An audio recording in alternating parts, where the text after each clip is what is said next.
安丸義雄、日本の近代化と民主思想。搾取されているからといって必ずしも常に搾取の意識を持つとは限らないということです。だからといってそれに苦しんでいないなどということを意味しているのではなく、まさにその反対です。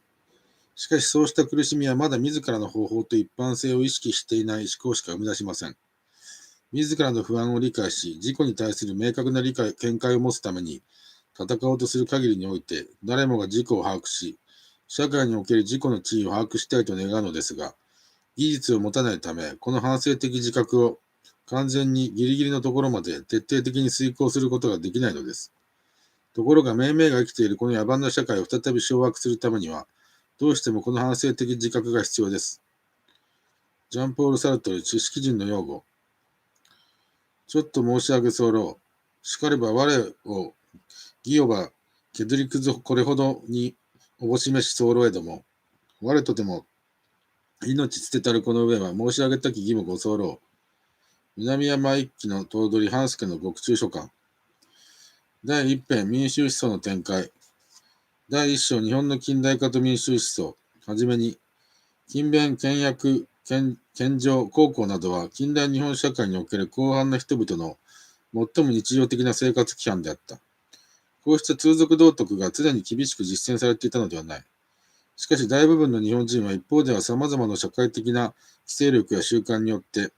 他方では何らかの自発性に基づいて、こうした通俗道徳を自明の当為として生きてきた。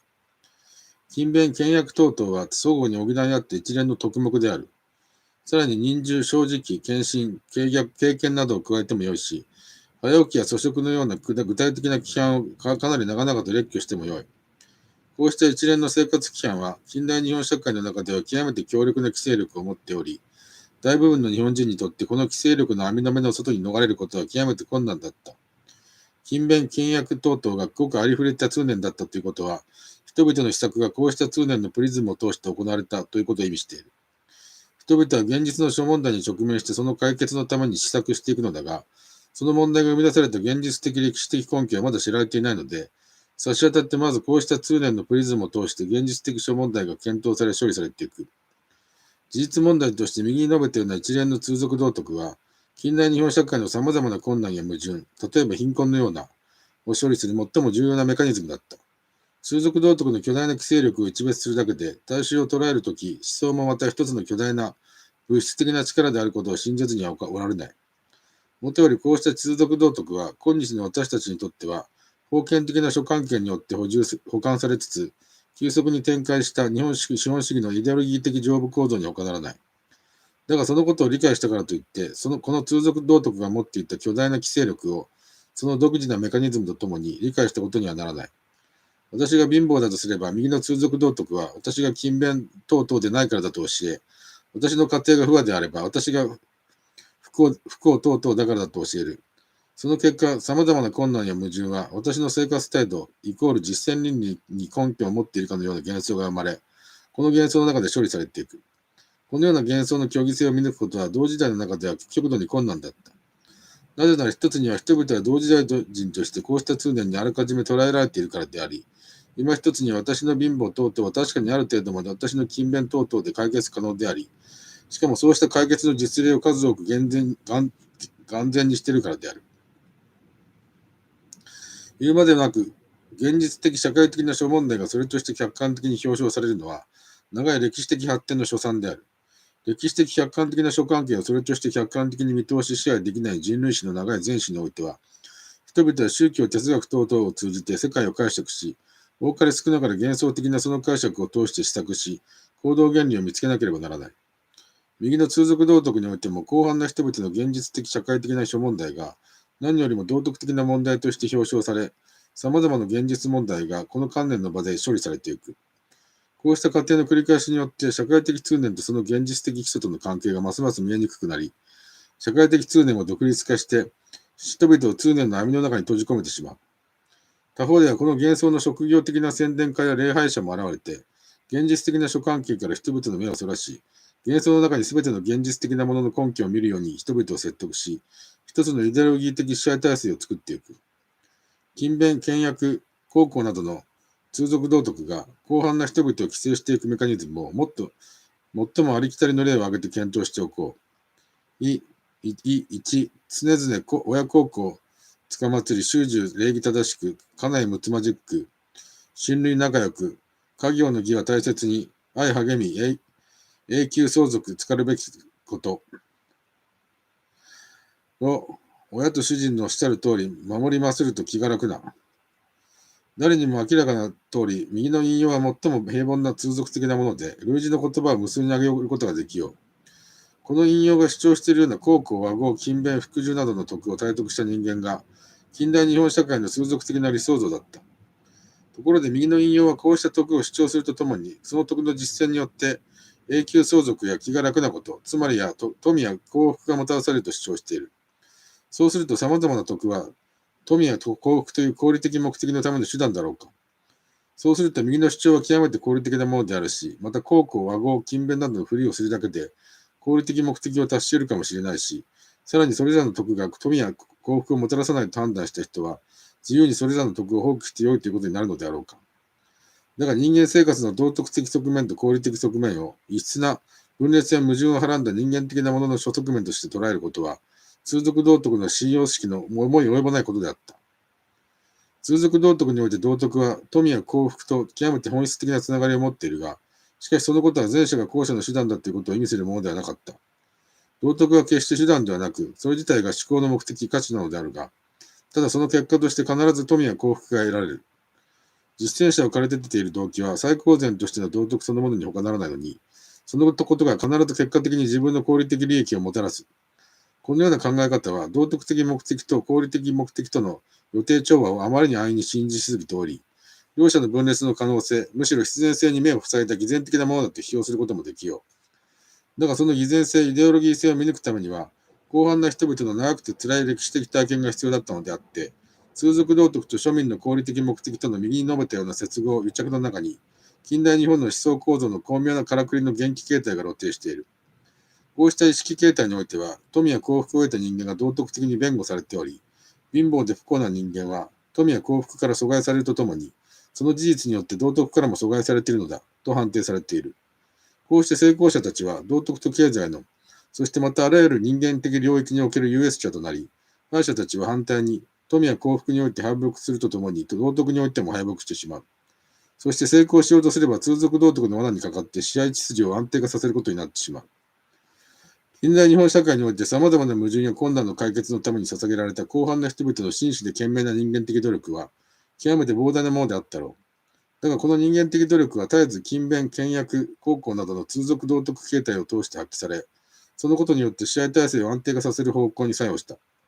人間の能力やエネルギーは人間が生み出したものでありながら、こうした特有の形態を取ることによって、本当の人間らしさに対しては、よそしく外在的で抑圧的な力となっていった。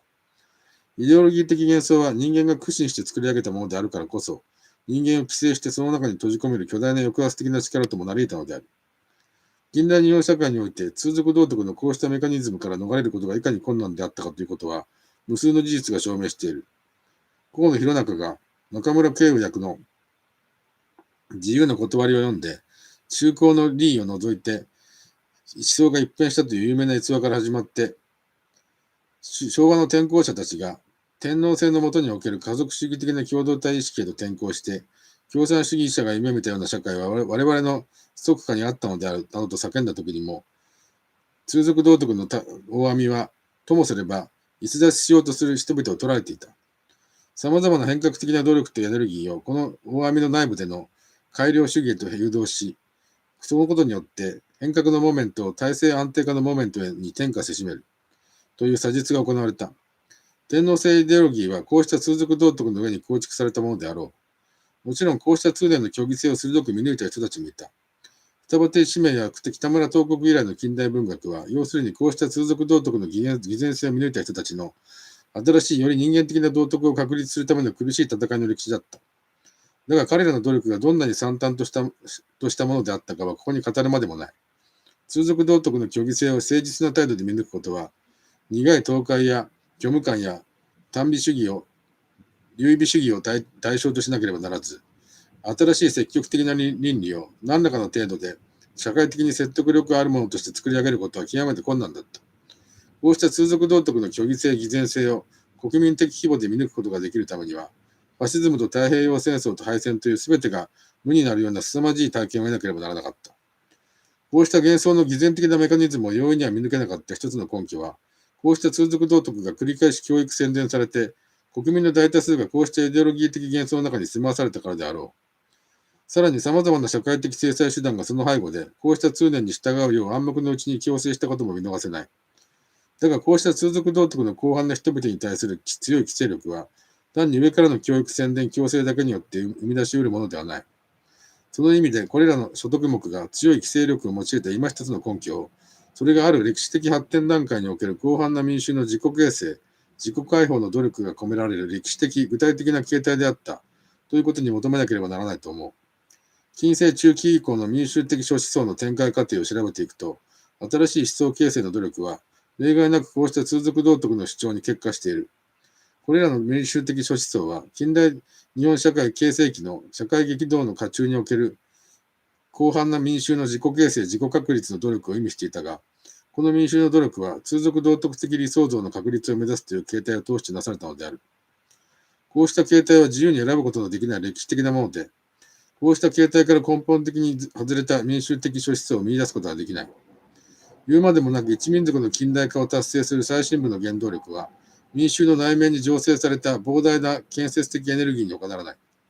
近代社会の形成過程において二重の意味で自由となった民衆は、自己形成、自己鍛錬の課題に直面し、この課題を果たすことによって膨大な人間的社会的エネルギーを発揮していく。この民衆の成長過程は、経済史研究においては、生産力の発展、社会的分業の展開、農民層分解などのそれなりに明快な論理上律で把握されていると言えようし、政治史研究においては飛躍や不明確さが多くなるとしても、農民一揆や打ち壊しの発展、反幕政改革の展開などとして把握されていると言えよう。だがそうした過程を人間の内面イコール精神の構造から把握すればどのようになるのであろうか。従来の思想史研究の方法においては、近代思想の成立過程は、自然や社会についての客観的な認識とその認識を可能にする新たな信用式の成立過程として分析されたり、人々が人間の情欲、利己心、自我などに目覚め、それらが肯定されていく過程として分析されたりした。だがこうした分析資格は右に述べた民衆の自己形成、思想形成には妥当しない。民衆の現実の課題が客観的認識や近代的自我意識の形成などの方向になかったとか、そうした方向への思想形成が全く見られなかったなどと主張するつもりはない。だが思想形成の主要な方向は決してそのようなものではなかった。民衆的諸思想を研究する際に、自然と人間の分裂や経験的合理的認識の発展や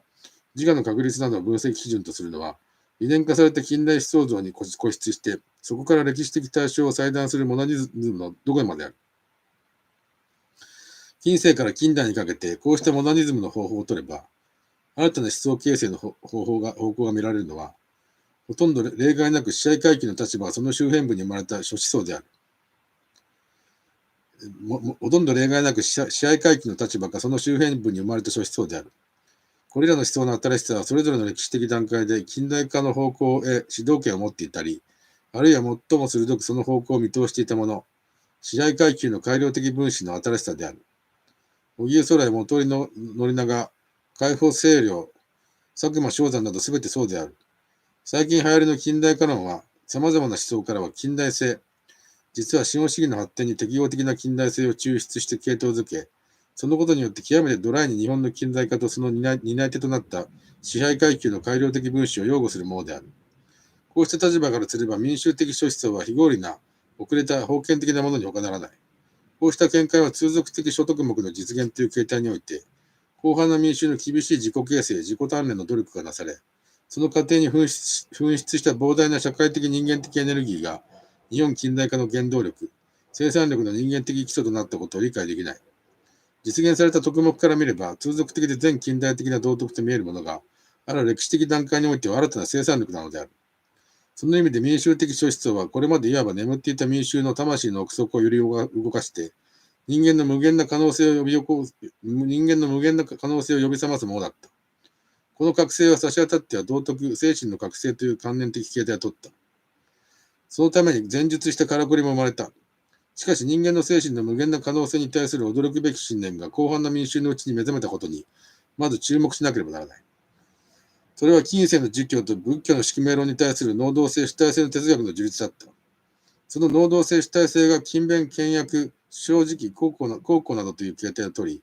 しばしば儒教の通俗化と結びついたために、モダニストたちはそこに込められた膨大な人間的エネルギーを認識できなかった。丸山正夫氏が日本の思想において日本人の思考像を鋭く分析して、その病理をえぐり、近代日本の思考像の規定をなすものを伝統的共同体意識として把握した際にも、そのような錯誤があったと思われる。丸山氏は近代日本社会で最も通俗的な意識が、広範な人々の主体的エネルギーを込めて歴史的に形成されたものであることを理解しない。そのために一方では、日本の近代化の根源的エネルギーを把握できず、また通俗的な意識の強靭な規制力の根源が十分に解明されない。他方では共同体意識のがんじがらめの罠の中から未来へ向かって解放を勝ち取っていく道が見つからない。R.N. ベラーは、先に述べたような通俗道徳を文化人類学的観点から超歴史的なものへと祭り上げ、ほとんど原始古代からの日本文化の特質だとして、この伝統的な社会的価値と近代化を直ちに結びつけた。ベラーの見解は近代化と伝統思想との関連を探る試みとして示唆深いが、近世中期以降の日本社会の中で、公や中という通俗的な道徳形態の内面に込められている広範な民衆の自己形成、自己鍛錬の具体的過程を把握していないように思う。また、広範な民衆の意識形成がなぜ公や中という独特の形態を取るのかという問題は、社会的価値の伝統性という前提によって回避されてしまう。そして、こうした通俗道徳の実現の中に込められている広範な民衆の苦しみや自己実現の喜びや、幻想性や競技性のからくりは全てどうでもよいこととなり、ただ伝統的な社会的価値が近代化イコール資本主義化にどれだけ有益であったかを示せばよいことになる。だが、モダニストたちの目にどう映るにしろ、民衆的小思想の展開過程は、まず何よりも人間の精神の力と可能性に対する驚くべき信念が、広範な人々のうちに初めて目覚めたことにあった。例えば、天の原、天の原、馬市小山で飲み尽くし、持参ながらも広き心ぞ。生き死にも富も貧苦も何もかも心一つの持ちようなりというような言葉に極めて関連的な形態をとって目覚めた心の無限の可能性が述べられている。またさらに貧となり不となる偶然にあらず、人皆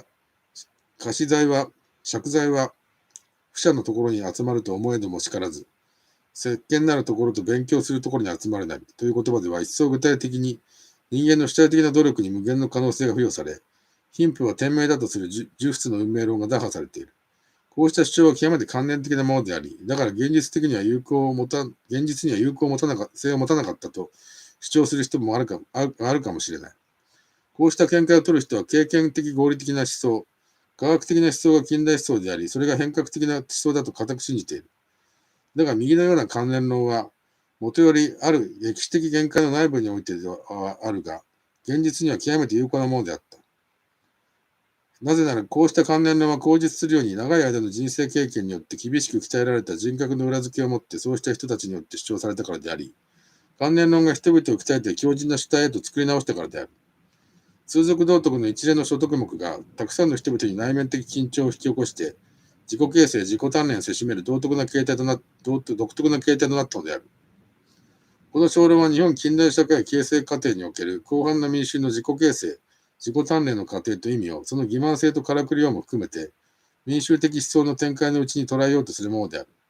近世中期から明治期に至る民衆的諸思想は、極めて多様で混沌としており、また未成熟であって、一貫した分析を不可能にしているという意見もあろう。だが私は多様な諸思想も基本性においては共通しており、多様性は一貫した基本性格との関連で歴史的な意味を持ったものとして取り上げ得ると考えている。そうした諸思想は研究史の見段階においては、元禄享保期に三都とその周辺に始まり、近世後期にほぼ全国的な規模で展開し、明治に20年以降に最底辺の民衆まで巻き込んだと言えよう。石田梅岩と進学、二宮尊徳と宝徳社、大原遊学、中村直蔵のようなたくさんの老能、後期国学、黒住教、金光教、天理教、富士道、丸山教などの民衆的諸宗教、新宗史における妙高人などがそれであり、有名無名の地方の指導者、農民一揆や民権運動に参加した豪農や民衆、民族学者の言う古老や世間史などの思想も視野に入れなければならない。1、思想形成を促すもの。勤勉や倹約や高校などはある意味では歴史とともに古い民衆の生活スタイルだったのであろう。だがそれらが伝統的生活習慣として事実上存在していることと、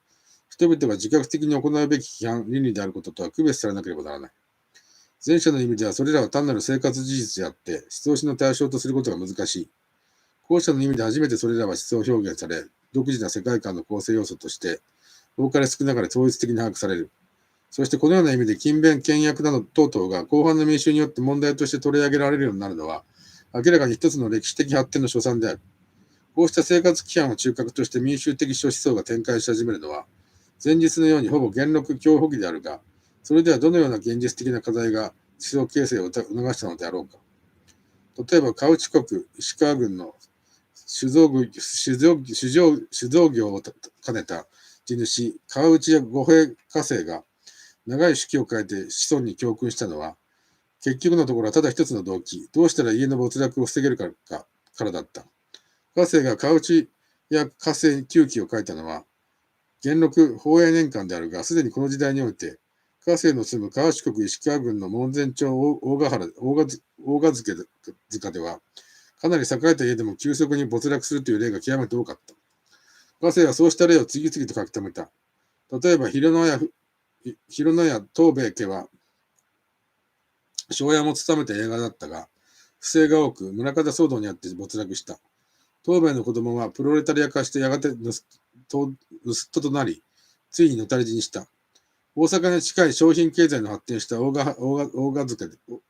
塚では、この時代にすでに没落、プロレタリア化は少しも珍しい現象ではなかった。プロレタリア化した者の多くは大阪か堺へ流出して、最も早い時期の都市貧民層を形成したのである。寝台倒れ、分散になった者は数々であり、愚に記すにいとまあらざるほどだった。商品経済に依拠して生活している大賀塚では、わずかの油断も家の没落につながっていった。こうした現実の中で家政は、長者に三代なしという言葉は本当に名言だと思い、人の行く末ほど定なき者はあらじと恐怖した。河内や家政旧記は、石門神学成立の背景を最も理解させる資料のように思われる。心を尽くし、書を知ることを教えた、梅岸の門に道を通った京都とその周辺の豊かな町人たちを捉えていたのは、家政が述べているような家の没落についての恐怖感だった。心を尽くし、書を知ることは、家内の和合や倹約や孝行などを実現するための守備一貫した原理と根拠を獲得することであったが、それらの日常道徳が確立されないならば、彼らは直ちに没落の危機に直面するのだった。梅岸によれば、町屋ほど衰えやすきものはなく、今日大阪で3、40年以前には大金持ちと言われた町人で没落してしまったものは、10件に7、8件という状態だった。こうした家の没落についての危機意識を呼び起こす思想形成の方向は、驚くほど類似したものであったらしい。河内や家政旧記の立場をより徹底して一貫性と原理性を獲得すれば、梅岸の立場となるように思われる。もとより倹約や勤勉を重んじる考えは、西閣の町人者にも見られるし、家の没落についての危機感は、町人公権力などに色濃いものである。だがとりわけ前者の場合には、倹約や勤勉などは、臨職や強欲の表現であり、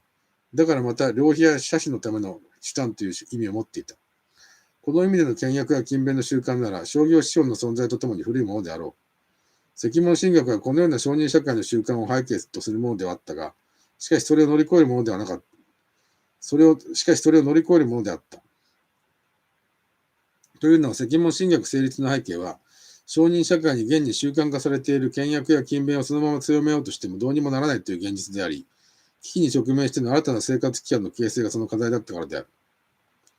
この時期の民衆的思想運動としては、享保14年に始まる石門神学が最も著名であるが、同じ頃の江戸では、富士講に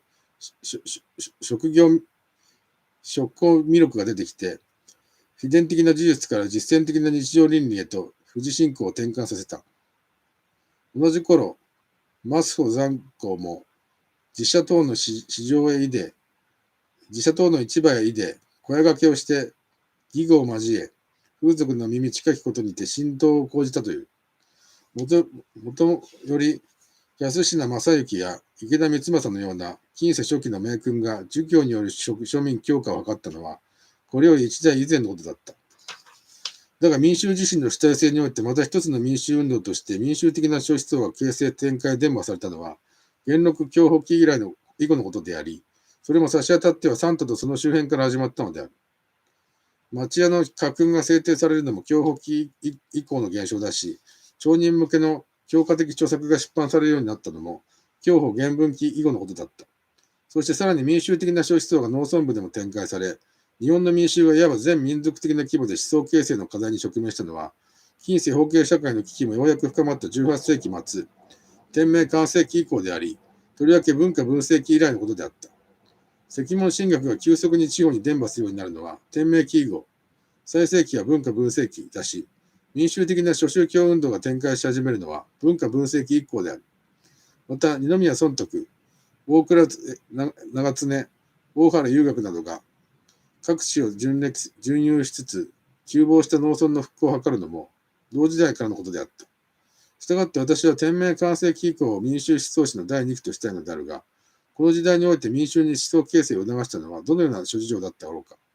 おそらくここでも商品経済の急速な展開の中に現実化した没落の危機が思想形成の決定的な契機だったと言えよう。しかし没落の契機とは言っても、バイガンの門に集まった富裕な町人たちにとっては、それはまだ油断をすればそうなるかもしれないという蓋然性に過ぎないのに、損得や遊学の直面したのは、現実に惨憺と荒廃した村々だった。例えば、二宮損得の数多くの使用の対象となったのは、すべてそうした村々だった。損得が初めて司法を行って復興した下の国、羽賀郡の仏井、横田、物井、横田、東沼の三村は、元禄期には、高4000石、戸数440戸、年貢3100票を収めていたのに、損得が使用を始めた文政5年には、水廃極まり、戸数140戸よ、年貢800票に減少してしまった。しかも、そこには極度に貧困だっただけではない。貧困と荒廃は、怠惰、飲酒、博打などの悪臭となって精神の内部にまで浸透し、損得によればそこに貧困と荒廃の根源があった。貧困の問題が単に経済の問題としてだけでなく、むしろ生活態度、精神形態の問題として取り上げられていることが、本校の趣旨からして極めて重要なのであるが、ここでは、烏山司法や日光司法の対象となった地域も、全く同様な事情であったことを指摘するにとどめよう。大原遊学は天保9年、童話教師として長年の流浪生活に中止を打ち、下房の国、香取郡、長部村に定住した。名手、伊平らの願いを入れて、家内の和合や勤労を中心とした日常道徳を同友たちに教え、長谷部村を復興するためだった。長谷部村は明和年間には家数40軒ばかりだったが、その頃より不埒者排出来、金銀を使い捨て、余儀なく分散する者や、出本欠落する者、潰し縁となる者が相次いで、遊学の指導で専属株組合を作った天保11年には、家数わずか24、5軒に過ぎなかった。関東の農村は幕末には貧窮分解的な様相が著しいが、長谷部村はその典型だったのである。明治中期以降に模範村として知られるようになった村々は、すべてこうした極度に荒廃した村々だったと言ってよいだろう。幕末から明治中期にかけて静岡県を中心に発展する法徳者運動は、すべてこうした村々で展開した。この地方では法徳者に入るのは貧乏村だと考えられていた。兵庫県で今二宮と言われた平尾在州の活躍した出石郡三宅村は、天明6年の洪水を契機にして村が荒廃し始め、金吾というカルタ、博打の一種が流行し、天保初年には出石領第一の高村となった。そして天保4年には村を荒廃させた責任者として庄屋とそのせがれの追放、2人の組頭の100日入牢などの処罰が行われ、厳重な倹約と勤労の規定が作られた。在州は三宅村の他にもいくつかの旧村を復興したが、その一つ、市場村は全村45個中、各系の道に急し逃亡する者14個という村であった。明治三労働の一人である中村直蔵の活躍も、金棒無比の南村たる自村長原村の復興を目的として始められたものであったし、同じく三労働の一人である石川力之助も、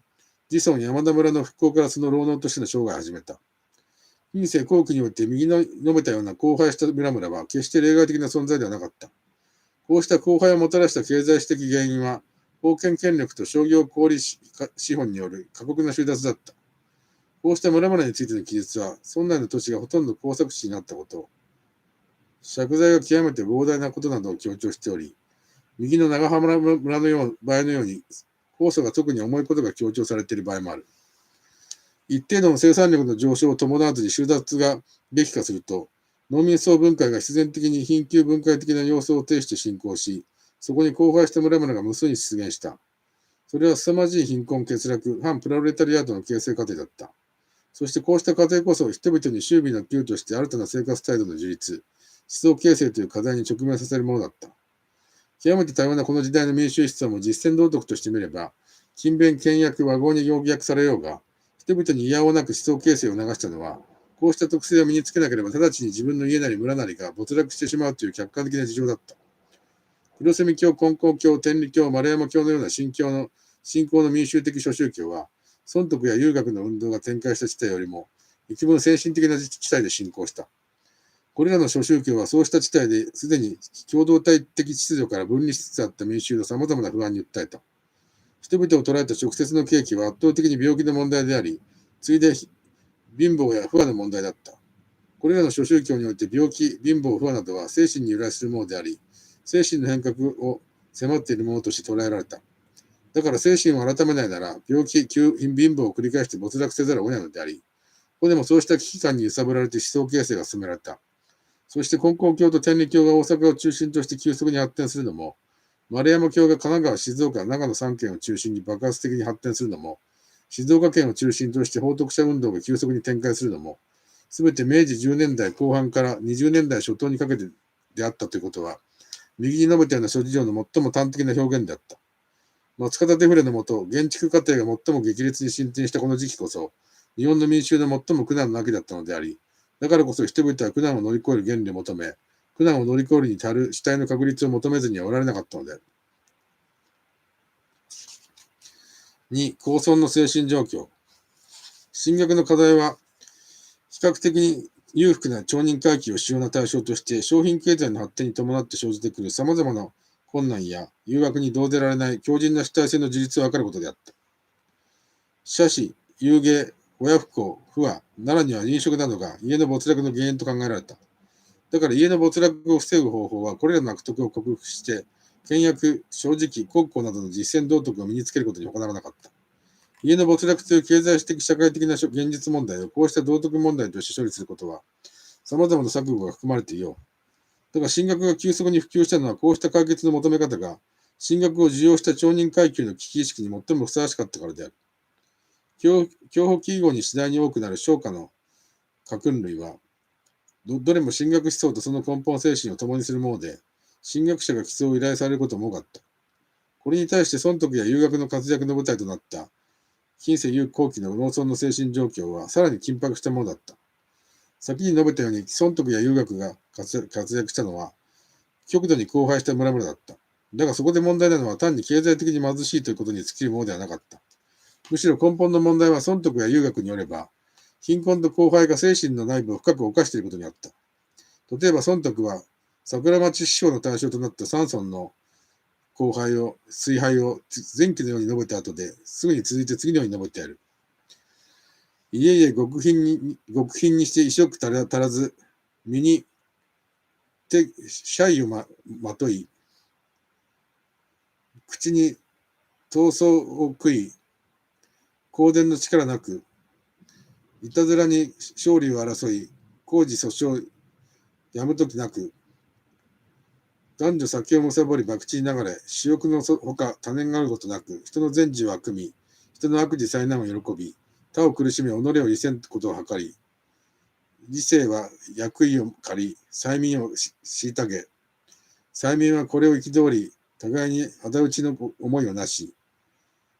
なお、損益を争うに至っては、すなわち愛で戦うに至れる。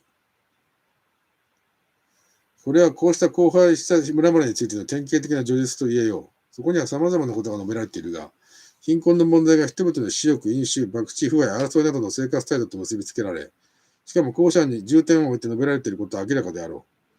う。貧困の問題はこの記述のように主として民衆の生活態度と結びつけることは、明らかにイデオロギー的虚飾がある。こうした捉え方によって荒廃の根源が封建権力と商業小売貸し資本の凄まじい収奪にあったことが覆い隠されてしまっている。前節の中11で述べたようなたくさんの欠落、失本があったことは、決して農民の態度や不心得によるものではない。幾重も例にして述べたように、綿打ち日雇い隊などに出かけることも、損得の目にどう映ったにせよ、没落を免れる不可欠の方法だったろう。だが、幾重もは連れ戻されて、厳重に罰せられ、彼が打弱不風俗、農業投函、心得よろしからずだったから貧乏になったのだと反省させられ、貧困は一方的に民衆の心がけと努力の欠如のせいにされたのである。このような意味では、損得師匠は、封建社会末期における過酷な収奪を覆い隠して、嫌が上にも厳しい労働や倹約を民衆に強制するものであり、民衆支配のための若干の信味を持ったイデオロギーだったということになる。損得自身は関東の比較的に後進的な農村で、封建権力の代理人として活躍したから、労働や倹約の強制の面が強いのは当然としても、遠東地方で、寸縁地方で旋回する民間のいわゆる結社式の運動においては、大地主による経済外強制が大きな役割を果たした。杉山法徳社や牛岡法徳社のように、現在も活発に活躍している代表的事例を含めて、有力な法徳者はすべて地主の指導によって言ってよいが、彼らは農村の指導者であるとともに支配者であり、それゆえに、法徳司法の一面はこれらの階層による経済外強制だったのである。だがそれでは先の損得の見解は全くの虚偽意識、支配のためのイデオロギーと装置であったろうか。否、そのように返したのでは、二宮王八和などに現れているその思想の独自性も、明治以降に広範な民主運動として法徳者運動が展開したことも全く理解できない。現在の貧困から逃れるためには何よりも現在の生活習慣を変革して、新たな禁欲的生活規律を自立しなければならないというのが損得の一貫した立場だった。先の引用もそうした立場からのもので、こうした見解は一面では絶えず強制という契機を伴いながらではあるが、その時代の広範な民衆の自己形成、自己鍛錬の要求に沿ったものだった。損得自身は封建権力をバックに強制に依存した面も大きいが、主要な狙いは、強化によって民衆自身に新たな禁欲的生活規律を自覚的に樹立させるということにあったと思われる。寸東地方で、寸縁地方で、一つの民主運動として展開した際には、強制は到底主要な手段になり得ない。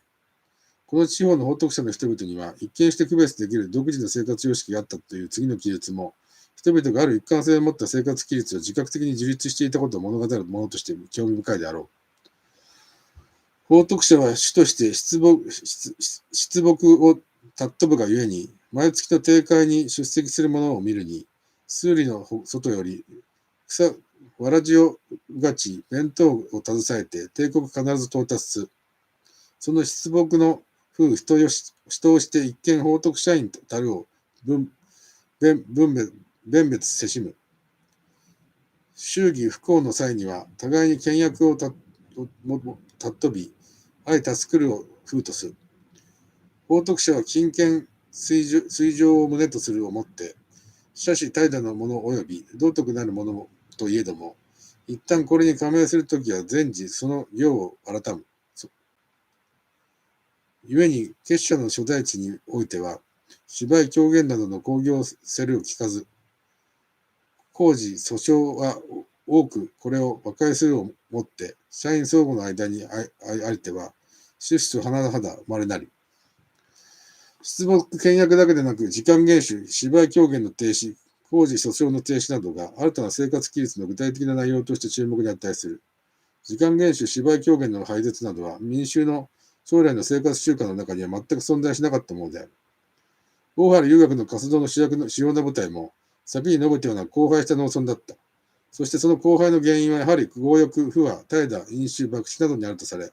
したがって村の最高策は、こうした生活態度を変革して、勤勉、正直、和合などの実践道徳を身につけることだとされた。遊学の民衆観を示す資料を引いてみよう。諸人において自分の勝手を僭越とせざる者は稀なり。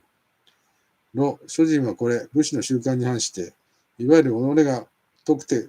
勝手の募る中に育ち、朝夕にその風移り、己が勝手の悪しきことは、親でも子でも兄弟でも言い悩ますあり。民の夫婦は、寝間を共にし、昼夜飲食を共にし、また父を愛する時の面持ちは、いや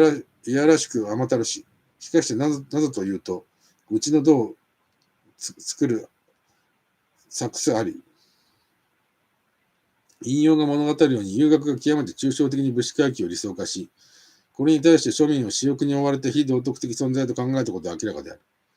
このような一種の愚民観は、これまで遊学の思想の全近代性、封建性を示すものと考えられた。だがこうした批判的見解は当時の民衆の現実の課題と遊学の基本的な問題意識に照らしてみるとき、極めて一面的なものに思われる。注目すべき第一点は武士階級の方は極めて抽象的に捉えられているに過ぎないのに、儒教的か不調的道徳がまだ浸透していない段階の民衆意識の現実が、それなりにリアルに具体的に捉えられているということである。他の資料は儒教道徳を取り去ってみればそうしたものだし、別のところでは民衆のいわば民族的諸習慣も詳しく注目されている。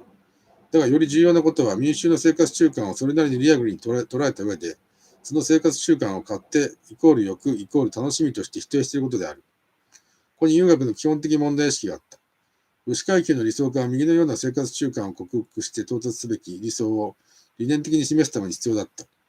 もとより遊学がいかに抽象的にしろ、武士階級を理想化してからには、それは封建性の擁護に連なり、遊学の限界となった。しかしその場合にまず検討されるべきは、そうした遊学の限界ではなく、民衆の新たに獲得すべき生活規律が、武士階級の倫理の理想化、儒教道徳の純粋化という形態でしか表彰されることができなかったということの歴史的意味である。この問題には本校全体が答えているはずだが、ここでは民衆が克服すべき生活習慣についての遊学の見解をさらに具体的に考えておきたい。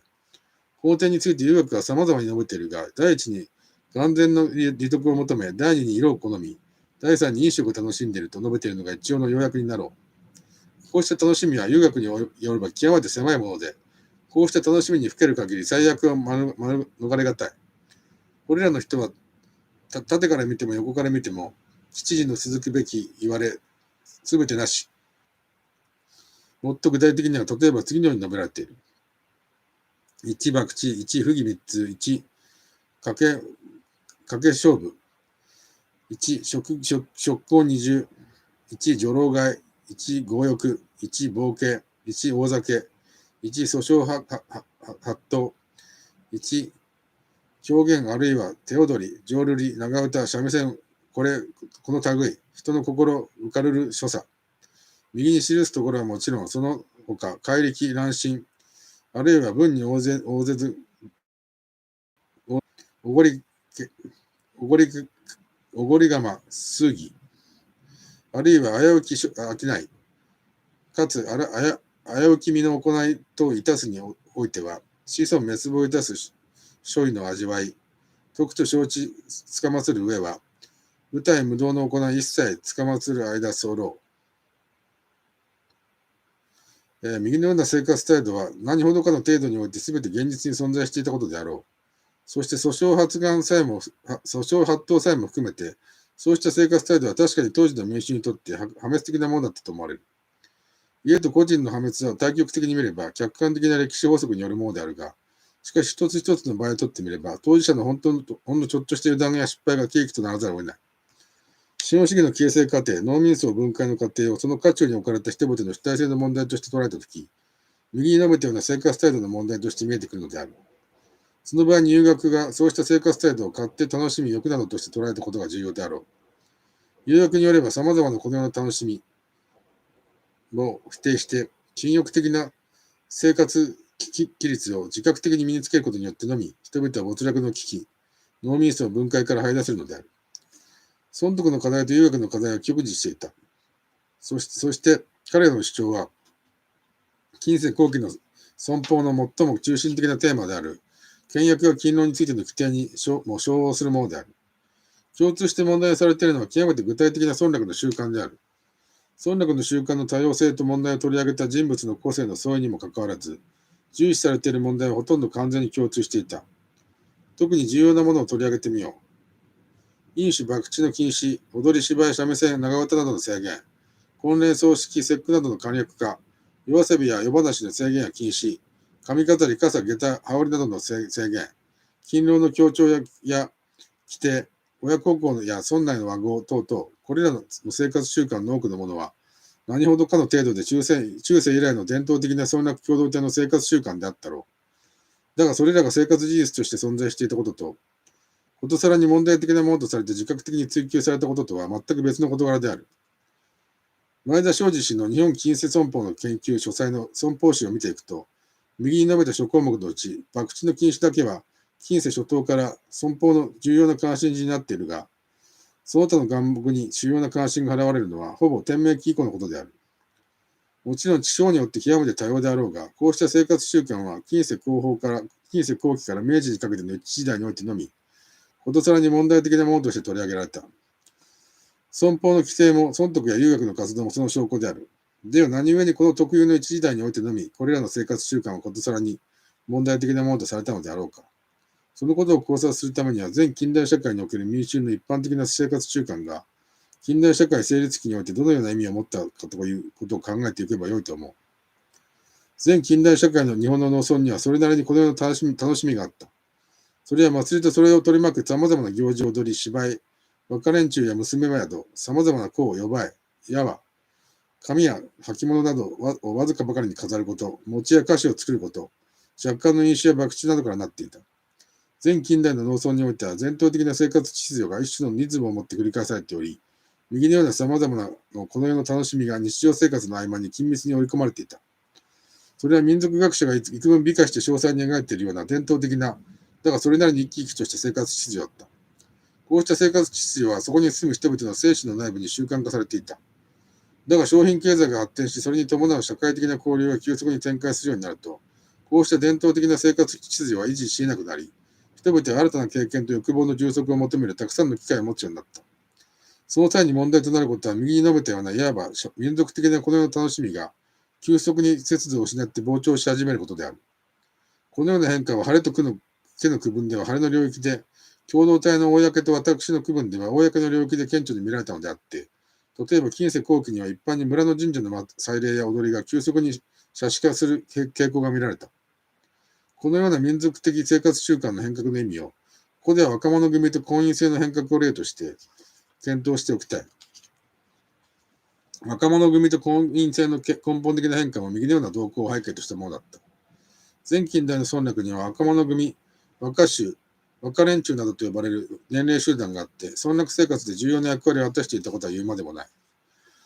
青年たちは若者宿や娘宿に集まり、若者組に加わることによって、祭礼、盆踊り、共同作業、呼ばいなどに参加していた。ところが商品経済の浸透を最新部の機動力として、伝統的な村落生活が崩れていくと、若者たちの恣意性が強まり、これまでのそれなりに秩序を保っていた若者たちのこの世の楽しみが急速に膨張して、伝統的生活秩序を脅かすことになった。こうした過程で従来の若者仲間の制限、禁止、青年団や夜学校への改装などが進められた。青年団が全国的規模で設立されるのは明治30年代のことであるが、若者仲間の会廃はそれよりずっと以前から村落の重要な問題となっていた。例えば文政10年に丹後の国、久久浜村では、以来若者義相潰しべき候こと申すことと損保で決めているが、その理由は、物事増長いたり、風紀を乱し、身分を忘れ候だからとされている。この規定は詳しい倹約規定の中にあるもので、若者仲間は倹約は村の秩序を乱すものとなっていると判断された。また、例えば、天保13年に播磨国のある村では、1、村方男女ともに1日1夜の宿貸し申し間式無理に長いいたし候ものあれば、そのわけ親元に答えそうべき、下人にも同段のことと規定しているが、これは若者仲間と娘組の活動の基礎であった若者宿、娘宿の禁止として注目してよいだろう。若者制度の動揺という衰退が近世後期の現象であることは民族学者が明らかにしているが、それにはまた婚姻制の根本的な変化が結びついていた。これまでの若者組、娘組に媒介された青年男女の相対的な自由な結婚は廃れ、仲人が重要な役割を果たす家と家との家父長権に支配された結婚へと転換していった。天中組の指導者、吉村虎太郎が、男が女のもとに通う小婚婚を廃止させたというのは、こうした転換の意味を示唆していよう。すなわち吉村は土佐の国、角山郷の庄屋であったが、この地方は極めて後進的な地帯で、男が夜ごと女の家に通い、子供も女の家で養育するという古い小婚婚が行われていた。そこで吉村は、太鼓人民の比例を憂い、取り調べたるに、太鼓一部落に個数30よ、その中夫婦の交わりをなす者24あり、すなわち男女48人を一時に村役場に召喚し、吉村虎太郎自ら売借の労を取り、一座に24組の結婚を行えりというのである。これは嘉永6年のことであるが、吉村はこうした婚姻形態を比例で野蛮なものと考え、仲人に媒介された家父長制的な嫁入り婚に変えようとしたのである。右のような小婚婚は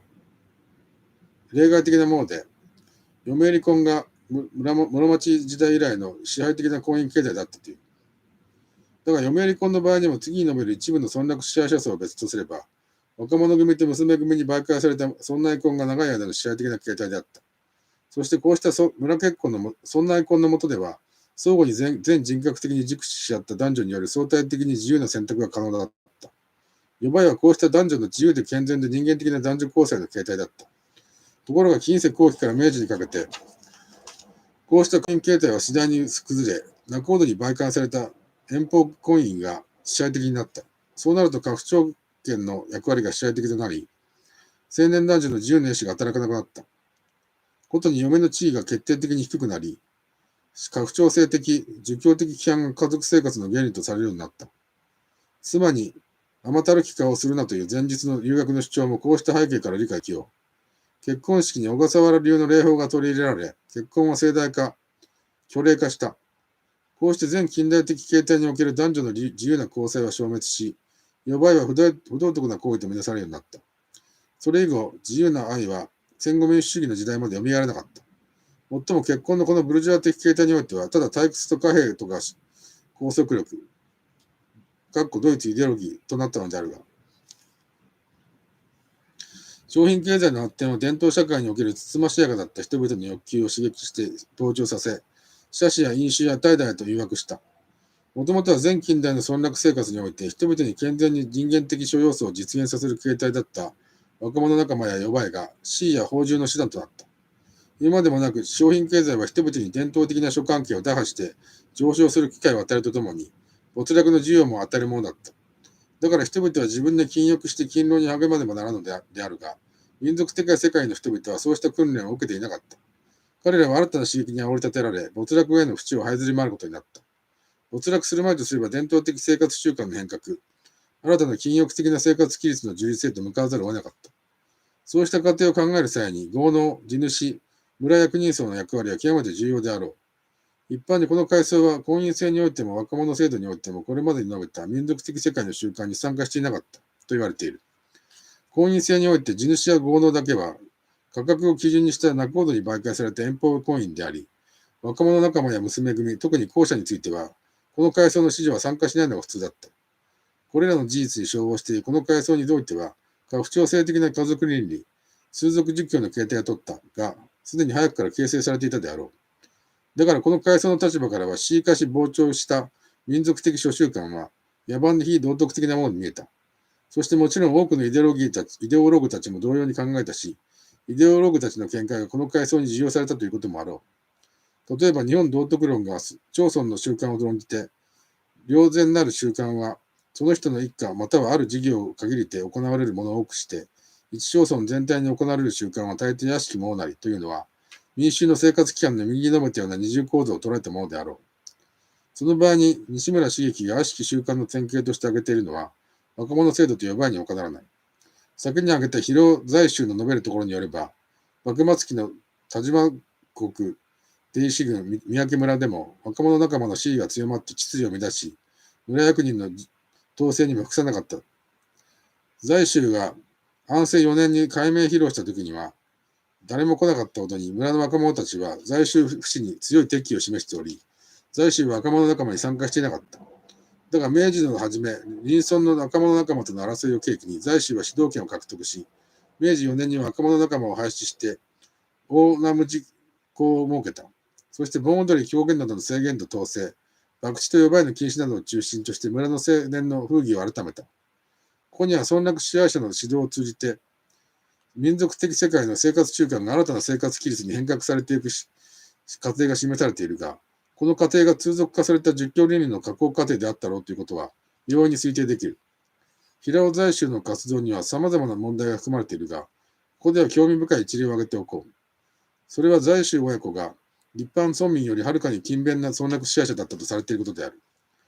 在州の語るところによると、彼の子供の頃のみぞれの降る寒い日、村では休日だったのに、三宅村第一の豪農である在州の父は、下人を休ませ在州だけを連れて田舎に出た。そして不満顔をする在州に下人5人のもののごとく、他家に奉公して召使いの身となる良犬ならば、彼らのする通りを真似たらよかろう。また父のごとく下人を使う身と習うと思うならば、下人の通りではいかぬのであると戒めたというのである。ここには様々なイデオロギー的粉飾があろうが、一般の村民や下人よりもはるかに勤勉であろうとした村落支配者の自己規律が、やがて一般村民の民族的習慣を変革していく基準となったのである。今二宮と呼ばれた在州ほどではなくても、村落の上層農民が新たな生活期間の自立において主導権を持っていたことは確かだと思われる。民族的生活習慣の克服、新たな生活期間の自立がいつ進展するかは、階層や地域によって異なっていた。特殊な行進地帯になるが、長崎県五島のある村では、大正中期に小学校の校長が娘宿を辞めさせて女子青年団を作ろうとしたが、娘たちは校長を非難して、先生悪かいな。ご祝言左辺じゃないか。相手は見つけれんと述べたという。大正中期においてもなお、家と家との取り決めによる家父長権に支配された婚姻形態は、この村では支配的ではなく、娘たちは娘宿を通じて自分で自由に相手を選んでいったのである。これも特殊な更新性を示すものかもしれないが、山梨県南鶴郡忍草では、家と家との間で婚姻が行われるようになったのは、この2、30年来特に強くなってきた現象のように思われると、敗戦後に述べられている。岩手県北部の山村でも呼ばれがなくなったのは昭和初年のことであり、その理由を村人は伝統がついたからと説明するという。だからこれまでに述べた生活期間の変革過程は、当時は別としても18世紀末から昭和初年にも及ぶ長い過程だったと思われる。そこにはなお検討すべき多くの課題があるが、差し当たって次のことは確認しうるであろう。それは通俗道徳生活規律は、封建思想、全近代思想を一般に解消すべきものではなく、近代社会成立過程に現れた特有の意識形態であること。この意識形態は支配階級のイデオロギーである儒教道徳を通俗化しつつ、村落支配者層を通じて一般民衆まで格好せしめたものだという規定性を持ちながら、しかも実は民族的習慣を変革させて、広範な民衆を新たな生活期間、自己鍛錬へと駆り立てる具体的な形態であったことなのである。3、心の哲学の意味。勤勉、倹約、和合などは、ある意味では日本の民衆の伝統的な生活習慣に他ならず、それ自体は少しも珍しいものではなかった。全近代社会において民衆が勤勉、倹約、和合等々を生活習慣とせざるを得なかったのは自明なことである。だが香港は近世中後期以降という特有の一時代において、勤勉、倹約、和合等々がことさらに問題的なものとして広範な民衆に取り上げられたことの意味を問うているのである。そして以上の叙述では日本近代社会成立期の社会的激動の渦中において、広範な人々が自己形成、自己鍛錬という課題に直面しており、通俗的所得目の充実は、この課題が果たされる具体的な形態に行われなかったことを明らかにしてきた。このことが明らかになってくると、それらの所得目が通俗的だとか、封建的だとか指摘しても、問題のごく表面に触れているに過ぎない。私たちにとって、一見してそれらの所得目がいかに通俗的、全近代的だろうとも、そこにどれほどの自己形成、自己鍛錬の努力が込められており、どのような新たな人間像が樹立されつつあったかが問題なのだ。以下の叙述においては、この点を通俗道徳の実践主体の内的構造、イコール実践の論理に即して考察したい。そして内面的思想的世界の叙述から始めて、次第に思想精神の客観的役割の考察に近づいていく。民衆的小思想家はいずれも人間の心や人生について関連的な施策を真剣に重ねた。例えば石田梅岩の神学は実践道徳としては正直、倹約、高校などに要約されようが、しかしそうした実践道徳も神聖の哲学に基礎づけられて初めてその独自な意義を明らかにするような性質のものだった。神聖の哲学が実践道徳に対して持つ意義を明らかにするために、ここではまず梅岩の介護の経験を分析してみよう。梅岩は若年の頃から五輪五条の道を人々に教えたいという願望を持っていた。しかし自分の思想について十分に確信が得られぬまま、1年あるいは半年といくつかの死刑を訪ねたが、どうしても心が定まらず不安だった。だがそうした遍歴の挙句、隠遁の老僧、小栗良雲に指摘されたことがまさに確信をついていた。すなわち良雲によれば、梅岩はまだ五輪五条を人間主体にとって外的な規範として受け取っているのだ。自分の心こそ全ての根源であり、全ての道徳もその心の実現でなければならぬのに、梅岩は外的規範を追求するばかりで、自分の心を養うことを忘れ、その結果自分の本心と外的規範との間に乖離を生じ、そこに不安が生まれたのだ。だから何よりも人間の本質である心を知ることに努め、全ての思想や実践がその心の上に基礎づけられるように努めなければならない。梅岩にとってこれは全く確信をついた指摘だったので、梅岩は従来の考え方に呆然として疑いを生じ、それより他事心に入らず、明け暮れていかんともなんと心を尽くし、ついに1年半ばかりしてある朝と突然に介護した。その時梅岩は、自身はこれ裸虫、自習はこれ天地万物の親と悟った。このことを彼は、天の原の天の原生まれし親まで飲み尽くし、持参ながらも広き心ぞと読んだ。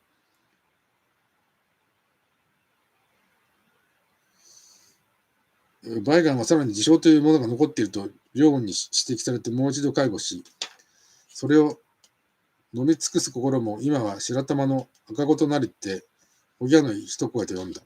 二つの介護は少し違っているが、要するに梅岩は自分の心と世界が一体となる不思議な体験を持ったのである。だが大切なことは、この不思議な体験によって人はこう中心、このほか司祭なきことを得得したということである。もとより従来も皇帝中心が人間の道であることを梅岩は信じていただろうから、苦しい試作過程に比べてこれはあまりに平凡な結論に見える。だが自己の心の実現として世界が存在すること、あるいは自己と世界が一体なものだということが体得されるや、皇帝中心は外的機関ではなくなり、自己の心に本当に納得できるものとなり、むしろ自己実現、自分の心のやむのやまれぬ必然的な実現ということになる。こうして実践道徳は自己の精神の権威と自発性のうちに基礎づけられることになった。梅岩の思想の様々な独自性もこうした見地から理解できる。例えば、梅岩が独自な三教一致の立場を取ったこと、経典の文字にとらわれず、心の解き草として自由に取捨したこと、良雲の自伝を断ったこと、世評を顧みず大胆な評価方法を取ったことなどは、すべてこうした自分の精神の権威についての確信から生み出されたものだったと思う。初期の神学ではこうした介護の体験を発明と呼んで重視したが、この発明の体験を通して神学の主張する一見非近な日常道徳が、人々の精神の権威と自発性に基づくものとなったのである。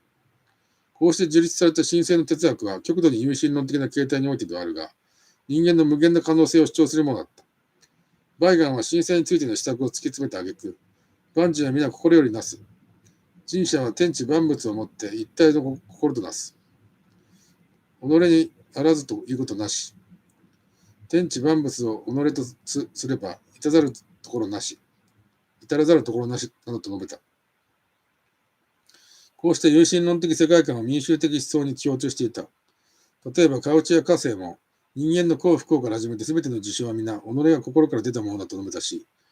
黒住宗忠の、生死も富も貧苦も何もかも心一つの持ちようになり、天地は広きものかと思いしに、我一心の中にありける、などというのも同様な意味であろう。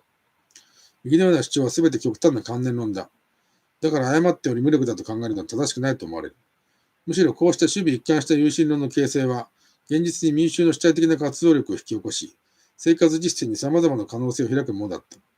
た。例えば、事実の否定は、バイガン、損得、遊学などの重要な主張の一つだった。元禄期の一時主であったカウチやカセイも、心の哲学を推し進めて、すべての呪術を否定し、天狗化け物、生き量、死量、地獄、極楽などは、己が心の妄乱によって、亡き者目に映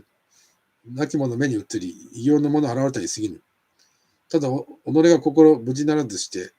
傍らに気の毛質より現れる形、これ即狐なり化け物なり、と明瞭に述べることができた。こうした主張は当時の民衆が方位、秀柄、古利などの様々な事実や名詞にとらわれていたことを想起すれば、極めて重要な意味を持っていたことが理解できる。心の無限な可能性を信じる人たちにとっては、人間の外にあって人間を支配する不可思議で巨大な力は、もはや信じがたい。損得によれば、家福吉凶は方位日月などと関するところにあらず、己が心の行いと過去の因縁によるものだ。バイガンはコリが人を化かすことについて尋ねられ対象した。こうした事実の否定は、極度に有心的な心の哲学によって、世界を守備一貫して筋道を立てて解釈したところに生まれた。そこにはカルビニズム的な予定説、悲願思想の思想の要素が全く欠けており、徹底して現世的ではあるが、徹底した事実否定の論理であることには変わりない。バイガンや損得が極楽という言葉を比喩的に返して、人間の心を変革すればこのように極楽ができるのだと説明した。極楽は心の内にあるものをあまり近うて見つけざるけり、神仏も我が身も同じ生き如来、皆送りの後につけしぞ、などというのも、同じく心の無限性を根拠にした明るい現世主義である。新しい民衆的諸宗教の場合には、呪術が大きい役割を果たしており、布教の決定的手段とさえなった。だが一神教的性格を強くする過程で、根高教のように呪術的なものが否定される場合もあった。根高教の成立過程は、日柄や方位の迷信の克服と緊密に結びついていた。根高教の開祖、川手文次郎によれば、日柄や方位の問題は実は神の留守を伺う人間の心の欲やわがままの問題に他ならない。だから心を改めさえすれば、日柄や方位は少しも気にしなくてもよい。それどころか心さえ改まれば、神は人間を守ってくれるのであり、実はいかなるところ、いかなる時、いかなる方も、人間の良きは、良きところ、良き方なり。より重要なことは、こうした有神論が民衆の通俗道徳を再編成して、それに世界観的な基礎づけと統一性を与え、そのことを通して、実践主体としての人々の内面に信念と積極性を引き起こすことである。言うまでもなく、近世儒教は、封建的ヒエラルキーを徳のヒエラルキーだとして擁護するものだった。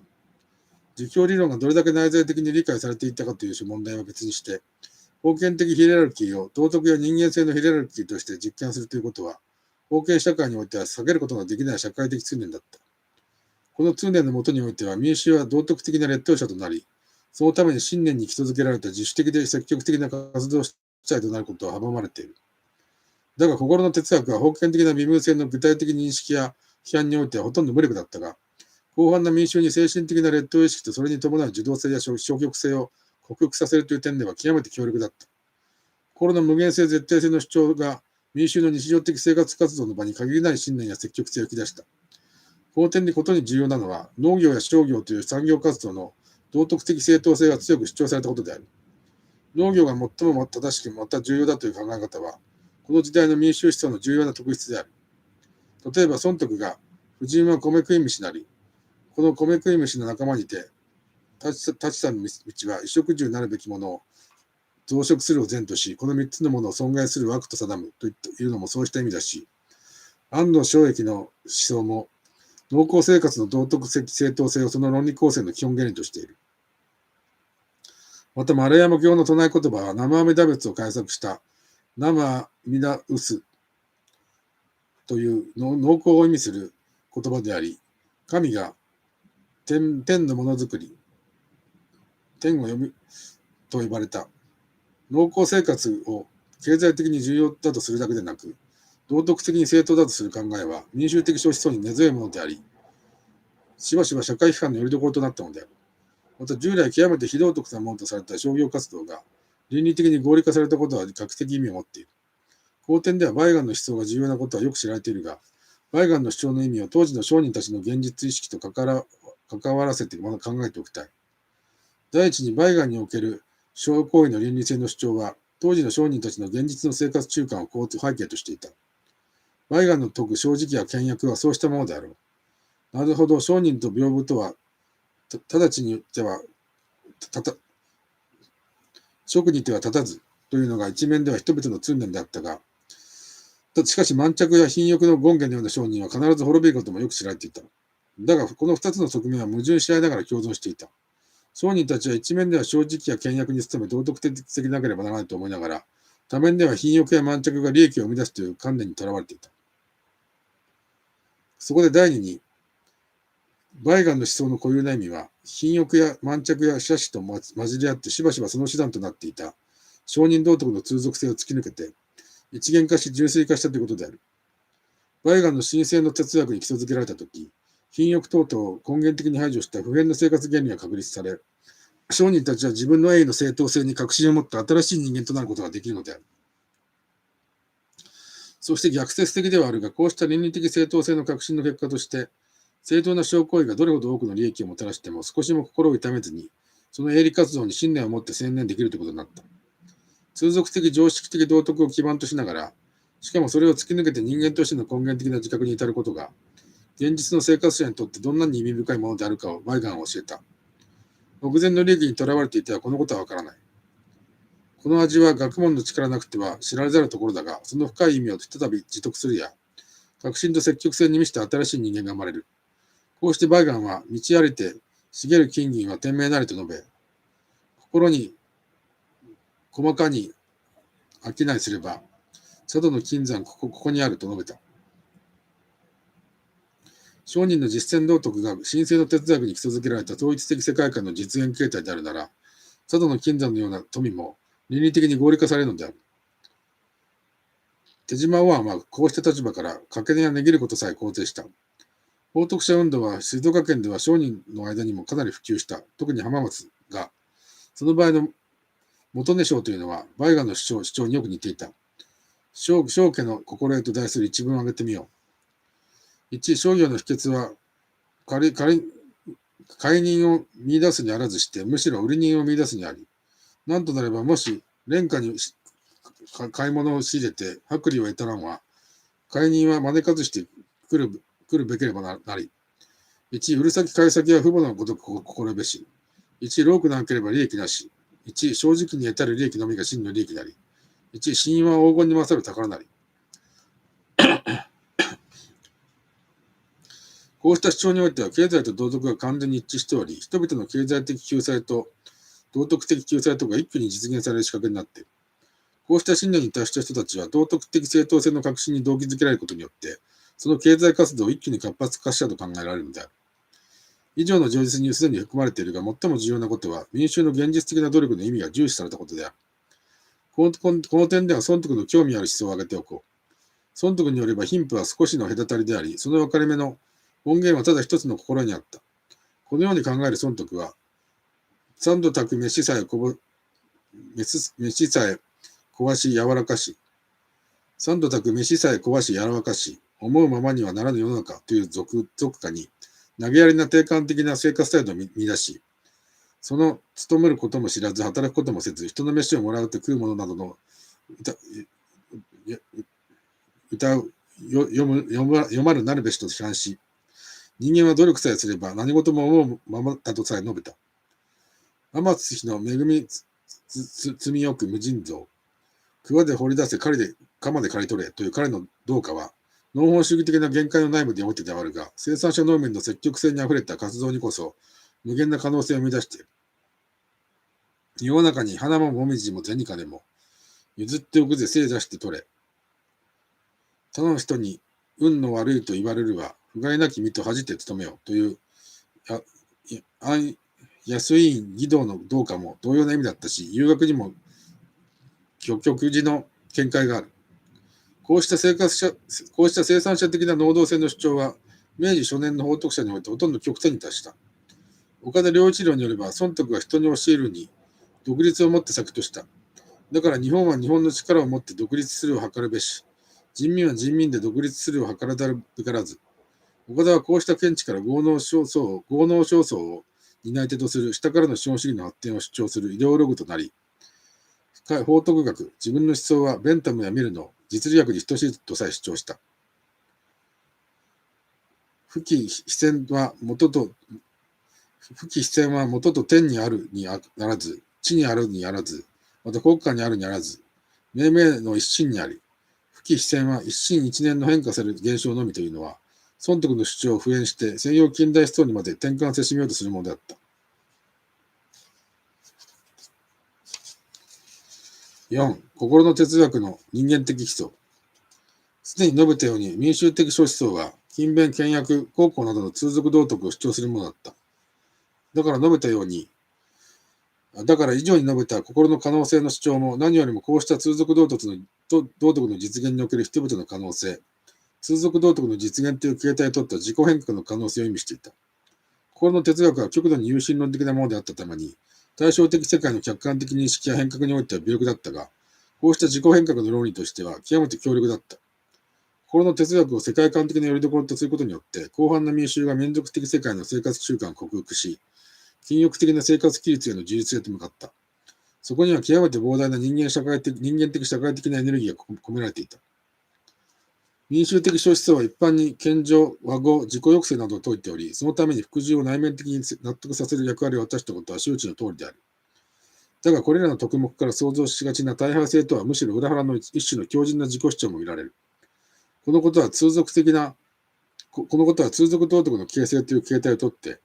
どれほど膨大な自己形成、自己鍛錬の努力がなされたかということを示している。そこで彼らの自己主張の意味を考えておこう。例えば、バイガンはもともと強情な理屈者で、友達にも嫌われ、ただ意地の悪いことが多い性格だった。バイガンはこうした性格を悲しく思い改めようとして修行し始めたのであるが、世間の通念や風評はどうであろうとも、自己の信念を貫くという思想態度は、そうした性格の生まれ変わったものだった。こうした思想態度は彼の思想を生き生きと強靭なものにする重責だった。バイガンの思想は最も強い自己抑制や認知を解くものだったが、しかしそれこそ最も強い自我に基礎づけられなければならないものだというのがバイガンの立場だった。弱い自我ではバイガンの説く実践倫理に耐えられないと考えられた。だから一見すれば極度の自己抑制を解くバイガンが、我を立てようという興味ある主張をしたのである。バイガンによれば勇気のない人間はダメだ。我を立て、遠さでは、押しまじと、信心健康に我を立て、我を立てるに心を尽くさねばならないのである。この場合、我はこう、正直、倹約などの通俗道徳の実践に向かって立てられているのだから、通俗道徳の範囲を超えた自己主張は問題になりようがない。しかし、通俗道徳の範囲内では利害特質や旧方変を顧みずにひたすらに自己主張されている。こうしてバイガンは善悪を託さずして中を取るというような俗物的な態度を排斥し、君子、ところ争わずというのは、どんな場合にも争わないということではない。我に義があればどこまでも争うのが君子の道だと述べ、その論拠に遊武法罰の例を挙げさえした。遊学がただ惰弱にむつみ合うを必ず和と間違うべからずと述べているのも同様な意味であろう。和は遊学においても最も重要な実践道徳の一つであるが、しかし彼は伝統的共同体世界に習慣がされている素朴な和を排して厳しい自己規律に基礎づけられ、新たな和を自立しようとしているのである。二つの和は全く異なっている。未練惰弱の精魂を改め、少年を改め、自ら死以上の魂の強き味わいを知らなければならないというとき、遊学の思想に一貫している武士階級の理想化がはっきり現れているが、広範な民衆に強い自我を確立させることがその主張の核心なのである。もちろんこうした自我はいわゆる近代的自我とは全く異質なものであり、和合や自己抑制の特目を掲げて家や党楽などの共同体への献身を目指すものである。だがこの献身を鍛えられた人間の自発性、積極性に基づくものをたらしめようとするところに、遊学らの課題があった。右に述べたような事情は、創始者たちの人柄に注目することによって一層明らかになる。極めて謙虚に見えるバイガンが、もともとは理屈者であったことは前述したし、六尺豊かな大男で、好意の武士たちの前でも決して譲らなかった孫徳が、凄まじく強情な人間であったことは言うまでもない。いわゆる老能たちは一面で極度に自己抑制的な人だったが、多面では極めて意志の強い無遠慮な人たちだった。中村直蔵は、しばしば全国を農事指導のために巡回したが、世の中に偉い人は少ないものだといつも漏らしていたという。新たな宗教運動の創始者たちの場合には、もっと内向的な自己意識が見られる。黒住宗忠、川手文次郎、中山美紀などは、いずれも慎み深い内向的な真面目な性格の人たちで、自分で突き詰めて内省する習性を持っていた。丸山教の開祖伊藤六郎兵衛も同じように慎み深い内省的な人物で、柳の六蔵と呼ばれるほどだったが、彼は、俺も昔はなかなか勘が強かったよ。人と物言いはしないが腹の中はなかなか強かったよと述べており、こうした腹の中の強さが彼らに共通するものだった。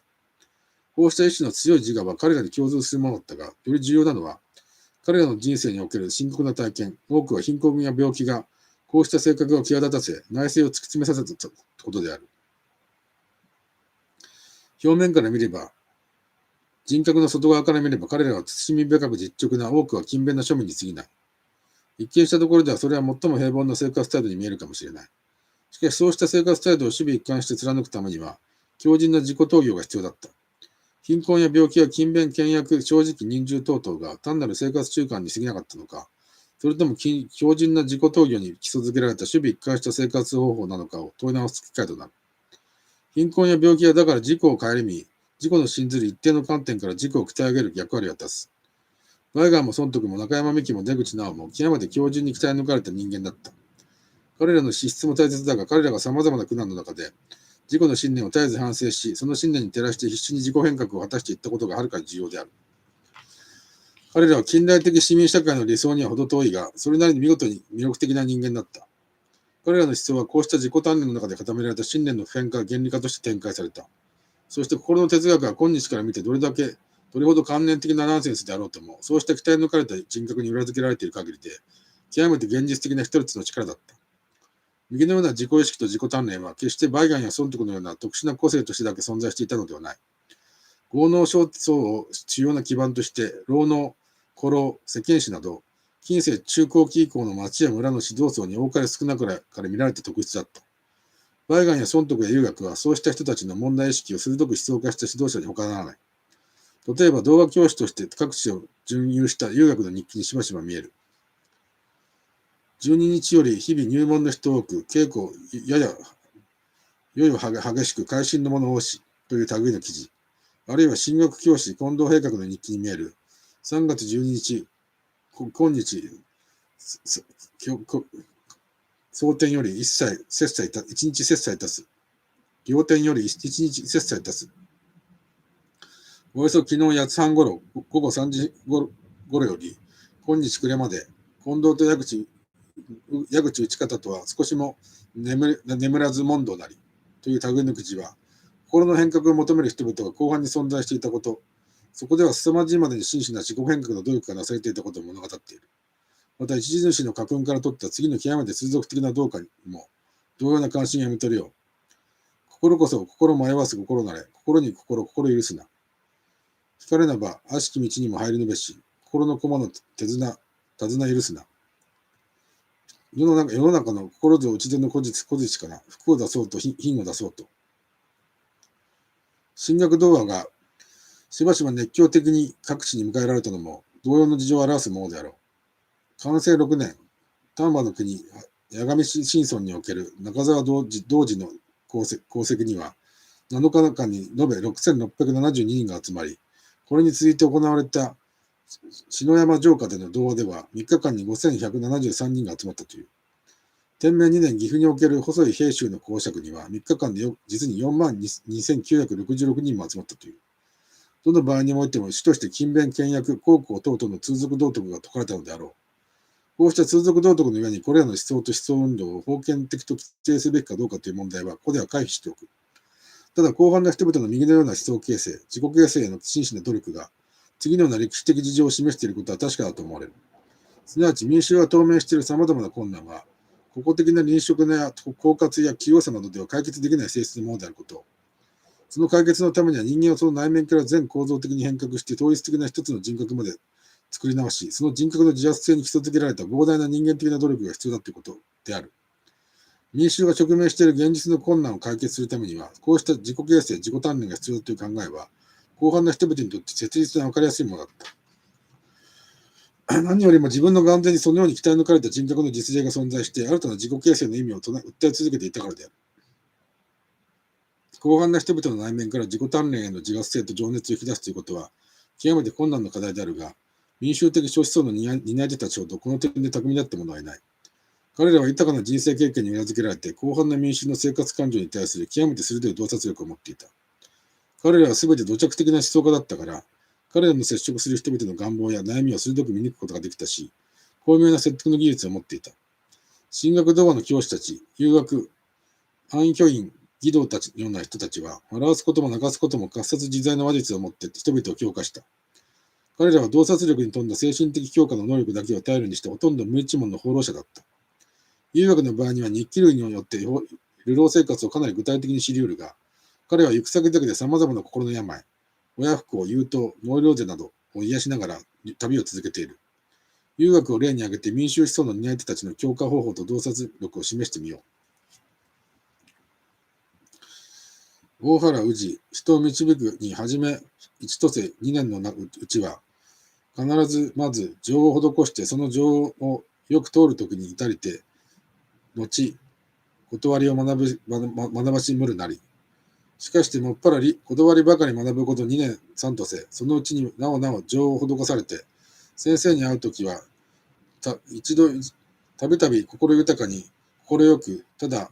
穏やかになりて、その会うたびに断りの知れること、真に闇の夜に足元手元に灯火を掲げるごとくなり、一見すれば自供道徳をことさらリゴリスティックに主張し、人間の自然な正常を抑圧するように見える遊学の思想が、情を施してその情のよく通るようにしながら強化していくという方法をとっていたことは、注目すべきことだと思われる。豊かな人生経験を通して遊学は人々の心を洞察し、願いや悩みを本人が意識している以上に理解し、人々の心に添えながらその内部から自然に自発性を引き出し、次第に彼の教える自己規律へと導いていったのである。こうした洞察力と説得力こそ民衆的諸思想の社会的な生命力の源泉だった。近代日本においては全ての進歩的な思想はヨーロッパから受容して知識人の言葉で語られたが、そうした言葉が捉えることのできない庶民たちの心の世界が広々と存在し、そこで民衆的諸思想は展開した。こうした世界の重たい意味は、例えば民衆宗教の活発な活動にも、天皇制神話の規制力にも、昭和のファシズムにも現れているだろう。ここでは大正期においてもなお各地を流浪しながら庶民の心の病を癒して歩いた世間史の言葉を記しておこう。彼は京都の駅舎だったが行き先々でその土地の人情風俗を調べて書き留め、それをまた行く先々で話してやるという生活をしながら、その生涯の大部分を放浪のうちに過ごしたという。彼の課題は次のようなものだった。左近さん、世の中には困ったり苦しんだりしている人がぎょうさんいなはる。それがわしらの言う一言二言で使われることもあるんや。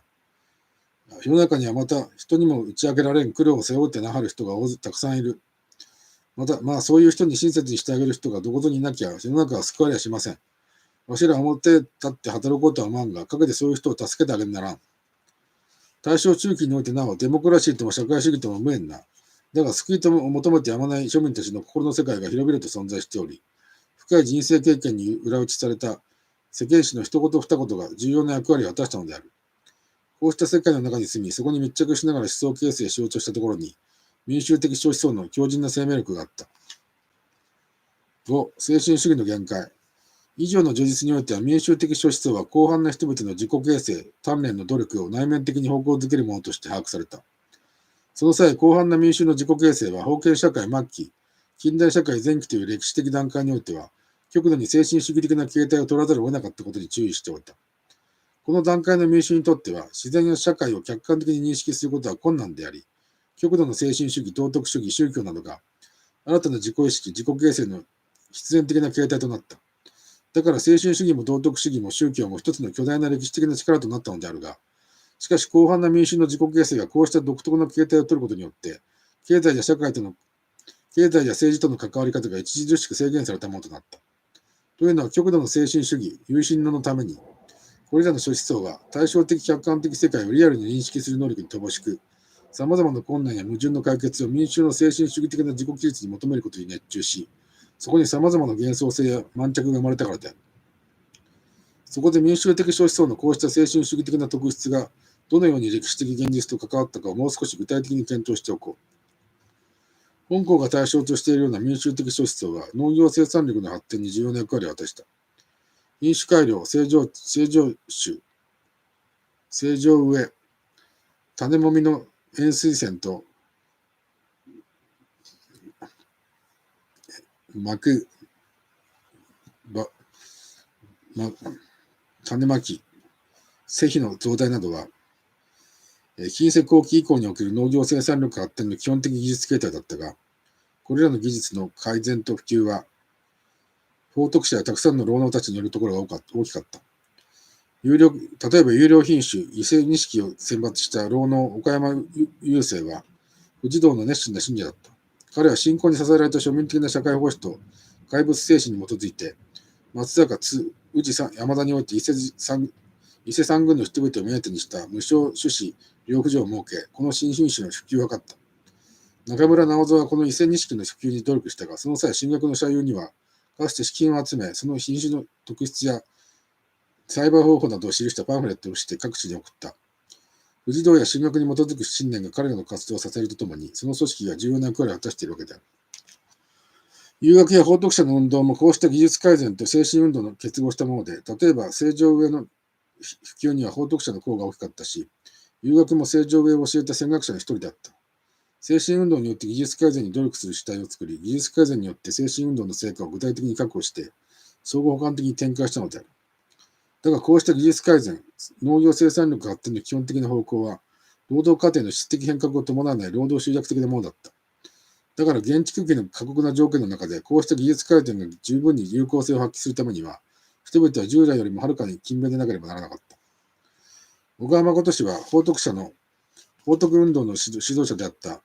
安教院義堂の農業技術体系を検討して、一般水準の2倍以上の多労働を必要とするものだったと述べている。安教院は彼の技術体系を採用すれば、当時の水準の2倍にあたる単あたり10票も収穫できるというのだが、それは一般農民にとっては特別な勤勉、多労働に媒介されなければ実現し得ないことだったのである。孫徳や中村直蔵は、右のような性質の農業生産力の発展に望みを託して、一揆や宗像騒動に反対した。彼らも民衆の貧困の重要な原因が過酷な封建搾取になることを知っていたが、封建権力の制限や撤廃による解決にはほとんど努力しなかった。彼らに封建制機関が皆無だったとは言えないかもしれない。孫徳は商人が家を譲るように有能な者に生を任すべきだと主張したし、領主権力の収奪に分度を設けることを強く求めた。また安教院義堂には、ここかしこ民の貢ぎをかき集め、金の利息にやる人もありというような見解が散見できる。また中村直蔵は後に控訴の軽減に奔走したし、宝徳者の指導者岡田良一郎のように自由民権期に活躍したものもある。だが彼らは問題解決の主要な方向を社会変革に置くことは決してなかった。彼らは人々を実直で勤勉で忍耐強い人間に自己変革するという論に深くとらわれており、そうした自己変革を取り巻く客観的条件についての洞察力や批判力に乏しかった。民衆的諸思想の経験主義的な認識力は狭い人間関係の中では、ある意味で極めて鋭かったが、社会体制全体の客観的な分析力を欠如していた。このように考えてくると、本校が考察の対象としているような民衆的諸思想は、自然や社会を客観的に認識し変革する力を完全に欠如しているとは言えないまでも、極めて貧しかったことが理解できよう。そこにこうした思想が精神主義的、道徳主義的だったことの弱さが露呈している。こうした弱さは宗教運動の場合には一層顕著だった。民衆的諸思想は、人間を取り巻く客観的世界の変革はほとんど無視して自己変革に熱中し、また自己と全人格的に接触している少数の人々の変革に努めた。自然や社会は経験の念を持って、そのまま受容されるという側面が強かった。例えば先に挙げた万事は皆心なりと心よりと万事は皆心よりなすとか、生死も富も貧富も何もかも心一つの持ちようなりというような言葉は、確かに人間というものの無限の可能性を主張してはいるが、事実上は精神変革だけを施行しており、限りない精神変革によって現実はかえってそのまま認受され、受容されることになりやすいものであった。万事は皆心よりなすというのはある意味では偉大な真実であるが、そう宣言するだけでは客観的世界は少しも変わらない。万事が人間の外によそよそしく存在する客観的存在であることを認め、その客観的世界を変革して人間の支配下に置いていく具体的方法に媒介されることによって初めて人間の無限性が実際に明らかになっていくのである。だが心の哲学においては自己と万物が無媒介に融合してしまい、客観的世界は具体的に一歩一歩征服していくことができない。よく言われるように損得の思想は自然に対する作為の論理を持っていた点で、これらの思想の中ではユニークなものである。だが彼の作為論も自然の法則性の活用に注目した合理主義的なものではなく、精神主義的な自己変革を中核としていた。そのことは彼の労働論を検討すれば明らかであって、私はかつて次のように要約しておいた。彼はなるほど、貧となり富となる偶然にあらずとして、貧富の原因を倹約や労働に求め、その限りで労働イコール努力とその成果を因果関係として把握したが、どれだけの労働がどれだけの成果を生むかというのは定量化された合理的な因果関係として捉えることはできなかった。彼が詳細に司法書を作って定量化できたのは、何をどれだけ倹約すれば、どれだけの成果、富を売るかというような場合に限られるのであって、富の拡大再生産については、ただ猛然と金権力用すれば、いつかおのずといくらかの富を売るであろうと主張するにとどまった。民衆的諸思想が重仏の宿命感を打破して現実的な努力を生じたことは偉大な事実だが、しかしこの努力は極度に精神主義的で非合理的なものだったのである。強烈な自己鍛錬が要請されたが、その成果の方はずっと不確実なものだった。こうした精神主義的特質のように民衆的諸思想はそれを生み出したり伝播したりする人格と固く結合していた。この点で農業技術のようにそれを生み出した人間の外に客観的に存在して、一定の知識や経験の水準を前提さえすれば、誰にでも納得し体得できるものとは異なっていた。なるほど、こうした精神主義は繰り返し述べたような強靭な人間変革のエネルギーを秘めていたが、そのエネルギーの射程は当該思想によって期待に抜かれた人格と密接な人格的関係にあって感化される人々の範囲にとどまらざるを得なかった。だからこれら諸思想の現実変革の有効性は事実上、家か村あるいは狭い同心者集団の中に住む人間を変革せしめることだけに存在した。例えば、梅願の場合、門人の梅願に対する問いは、親不孝、社子や優等の習慣、家庭の不和などの町人不社会にありふれた、それだけに極めて切実な問題だった。梅願の答えはいつも守備一貫していた。梅願によればそうした問題が生まれるのは、人々がせいぜい世間から普通には非難されない程度の安易で常識的な生活態度にとどまっているからだ。そうした生活態度には利己心の要素が強く混入しているから相手を看過できないのだ。利己心を徹底的に排除した自己変革によってのみ他人と自己との利害の対立がなくなって精神の共同性が成立し、そうした悪臭に染まった他人をも変革できる。そうした意味で自己は極めて強力なのだ。こうした梅願の処方箋は鍛えられた人格に媒介されるときには、狭い共同社会の中では他人を変革して新たな生活規律を自立できよう。だがどれほど鍛えられた人格に媒介されようとも、このような自己の力は家や村のような小共同体の外には及びにくい。そして梅願の問題にしているのは、事実上主張して家に関するものだったから、精神主義的人間変革の論理はそれなりに有効だったが、こうした本来の領域を超えるや否や、彼の主張は一挙に極めて空想なものとなった。例えば一般の経済問題を論ずる際にも、彼は自分の方法を直ちに普遍化して、厳しい倹約や道徳を特にとどまったが、それはあまりにも空想な見解だった。もとより明治期の法徳者などでは、梅願よりもはるかに広い社会的視野を持っていたが、小共同体の外にいる人々を精神的に看過する力に乏しかった点は同様である。後に述べる岡田良一郎や西田天下のように、水上という法徳者の最も重要な主張を広い社会の中では通用させることができないと考えざるを得なくなったのはその一例である。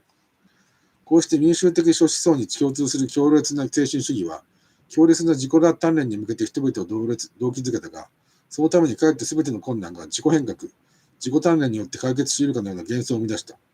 この幻想によって客観的世界、自然や社会が主要な探求対象とならなくなり、国家や支配階級の実策を見抜くことが極めて困難となった。6、変革への立脚点。これまで述べてきたように、民衆的少数は自然や広い社会についてはごく貧しい認識力しか持たなかったが、広範な民衆の精神的覚醒、自己形成の要求にふさわしいものだった。民衆的少数を自己形成や自己鍛錬の原理として、様々な苦難の渦中から、実直で勤勉で忍耐強く健常な人間像が形成され、そのような人間がそれぞれの地域社会で新たな地方を築いていった。こうした人間は、もし周囲の条件が比較的に穏やかであれば、自分の家を起こし、裏方の障子主などになり、村や町のささやかな有力者となって人々を感化指導し、没落の淵に立つ家や村を徐々にではあるが再建することができた。彼らは一つの社会変革の時代において膨大な社会的人間的エネルギーを発揮して、社会秩序を下から再建する役割を果たした。その結果、多くの場合、これら諸思想は全身的改良主義、あるいは保守主義という性質を持った。右のような過程が繰り返し進行することによって、勤勉、倹約、孝行、忍従などが社会に通念として定着していった。こうした通俗道徳には、たくさんの人々の真摯な自己鍛錬の努力が込められていたこと、こうした自己鍛錬によってある程度の経済的社会的地位を確保し得るということが、この通俗道徳に容易に反駁し得ない正当性を与えていた。道徳的な勇者が経済的社会的勇者でもあるという表彰が作られた。この表彰が一つの虚偽意識であることは言うまでもないが、しかし一旦こうした表彰が定着すると、それを有効に論駁することが難しくなってくる。批判者は道徳的にも社会的経済的にも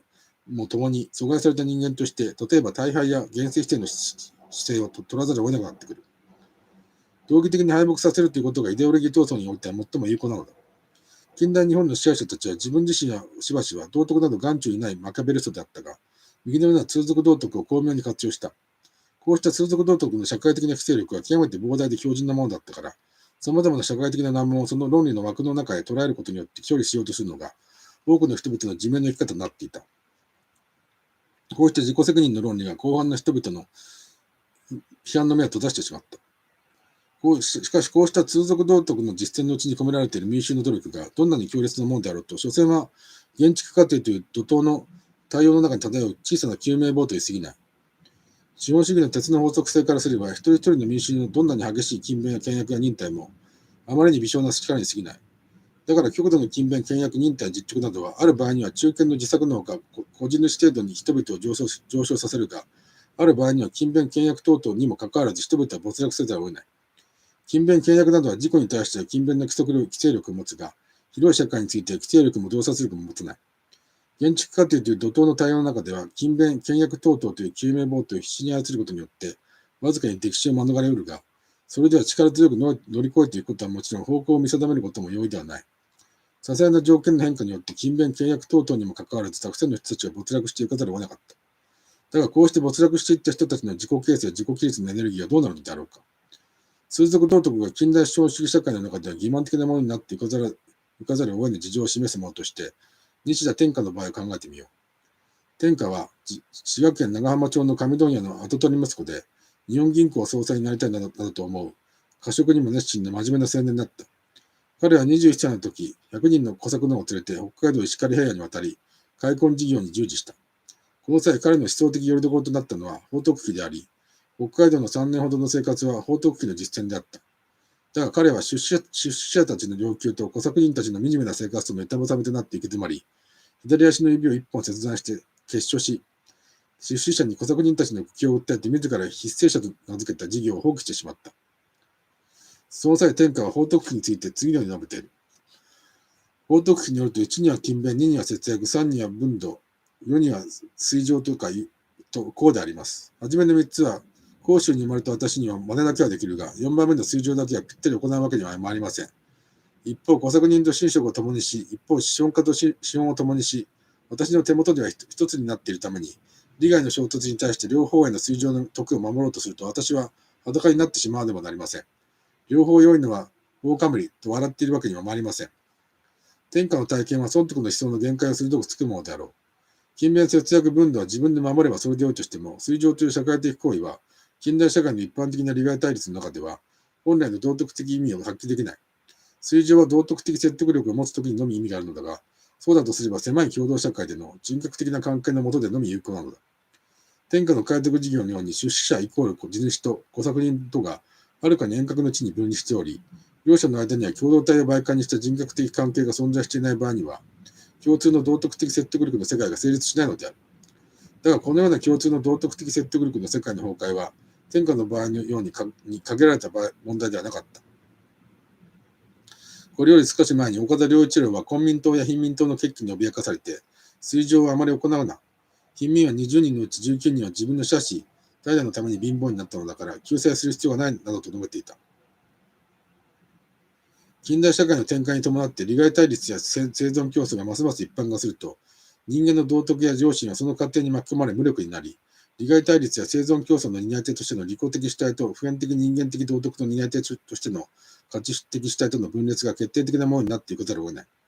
こうした歴史の大状況に規定されたものとして、岡田は急激に進展する建築過程で没落していく民衆を非常な思想の論理で見ているのであり、先進主義の限界をそれと意識せずに容認したのである。近代社会の一般的な利害対立の下で生存競争と利害対立から逃れ、あらゆる利己心を排除しようとすれば、経済の外に出なければならない。売買も損得も無視の道徳を主張したが、その意味は天下と全くすっかり違っていた。無視の道徳は、売買や損得にとっては没落を防ぎ、富裕になる方法だったが、天下にあっては、家も財産も捨てて放浪する奇妙な社会的脱落の哲学となった。近代社会における利害の一般的対立を知ってしまえば、通俗道徳の偽善性は一目瞭然となり、天下のように自分を社会から積極的に脱落させる方が、良心にかなっていることになる。こうして、一等園は、極度の精神主義者たちのこの世を免れた安息所となった。天下は何事にも徹底する性質の人だったので、通俗道徳の虚偽性をいち早く見抜き、進んで身を引いてしまったが、多くの庶民たちは、自明の前提として受け取り、必死に努力しながら、にもかかわらず没落していった。そしてこの没落によっておそらく多くの場合は思想的道徳的にも敗北し、自己形成や自己規律の努力も定感やニヒリズムや怨恨へと転化していったと思われる。こうして歴史の木図となって見失われた後半の民衆の人間的エネルギーはあまりにも膨大なものだったろう。だが経済的破滅によって後半の民衆の思想形成の努力の全てが無になってしまったのではない。自分たちの思想形成、自己形成の意味を問い続けることによって、新たな変革的な思想形成もまた可能であったと思われる。近世後期から明治にかけての民衆的な立場からの社会批判は、儒教道徳や通俗道徳の純粋化という観点からなされることが多かった。ごく一般的に言って、もともとは支配階級のイデオロギー的武器である儒教、キリスト教などは、その教義の理想主義的側面を純粋化して支配階級の現実に適用してみれば、広範な民衆に批判の武器を与えるものだった。近代社会形成期の民衆闘争の世界観的背景は、すべてそうした全近代思想の純粋化という形態を取った。広範な民衆に例えばヨーロッパの市民的近代思想を期待してもほとんど意味がない。民衆は自分たちの苦心して作り上げた自己規律の論理を普遍化して、社会を見る尺度とし、批判の論理に転化していく。農民一揆、自由民権運動、公民党や貧民党などには、そうした思想的特質があったと思われる。例えば、陸奥国信達地方の慶応2年の世直し日記を指導したと言われる菅野八郎は、儒教を中心とした伝統思想を純粋化して、真や正を強調し、その立場から反政や維新政権を批判した。垂井藤吉の東洋社会党も、儒教道徳を順化して社会主義に至らしめようとするものに他ならない。また、明治10年代後半に世直し的運動として重要な意味を持って丸山教は、富士信仰の形態を取りながら、天下太平、天理人道を明らかにするというスローガンを掲げるもので、この言葉だけを見ると、丸山教の世直し思想も、伝統的支配思想の宗教化したものに他ならないとさえ見える。しかし、ここではこうした虚例よりも、通俗道徳を突き詰めて社会批判に至る内面的過程を考察しておきたい。大本教の開祖出口直の場合は、その内面的過程を明確に後付けうると考える。出口直は子供の頃から評判の働き者で高校娘だった。自分は子供の時から直さんと遊べ、お直さんと遊べと言われたぐらいであり、またどこへに奉公してもお前は妙画の良いものじゃ。直は辛抱人だ。世帯を持ったらきっとしっかり世帯を持つに違いないと褒められ通してあったんやと述懐する直は、これまで述べた通俗道徳の最も真摯な実践者の一人だった。直のような人間はもし条件が良ければ、いやそれほど悪くさえなければ、しっかり世帯を持って若干の財産を作り、実直な働き者として近代日本の社会秩序を下から支える役割を果たしたに違いない。だが、直のほとんど超人的な努力にもかかわらず、直の一家は次第に没落し、ついに明治17年、言うまでもなく、建築過程が最も苛烈に展開した年には戸を閉めてしまった。この頃からナオはボロガイを主要な職業とするようになった。ボロガイはナオの住む綾部では極貧層の職業の代表的なものだった。ナオが住んでいたのは地方小都市のバス停にある極貧層の居住地帯で、後にナオが悪道木村、鬼村と呼んだような犯罪、争い、博打、自殺者、片など、あらゆる人間的歪みと不幸の凝縮された地域だった。こうした環境の中で地獄の釜の焦げ起こしと、ナオ自身が形容した極貧生活が続いたのであるが、それでもナオは民衆道徳の自己規律を厳しく守り続けた。それどころか、わらすべ一本も取るなという自分と子供たちに課した規律を、貧乏になればなるほど他人に馬鹿にされまいとして厳しく守り抜いた。凄まじい貧困の中でナオは道徳的教授の極めて高い人間として生きた。こうした過程において自分の凄まじい人間的努力がなぜこのように無力なのかという疑問は、秘められた憤りとともにナオの精神の中に蓄積されていった。すでに神がかり以前に述べたという、私は業の深い人間や、地獄の釜の焦げ起こしとは我のことかという言葉が、ナオの絶望と会議と方向を示して暗示している。努力、没落の凄まじい循環が、密かに会議と憤りを蓄積させ、それがやがて神がかりという土俗的形態を通してこの世の悪と因縁の思想となって爆発したのである。こうしてナオはこの世は悪の世であり、強い者勝ちの獣の世だと断然するようになった。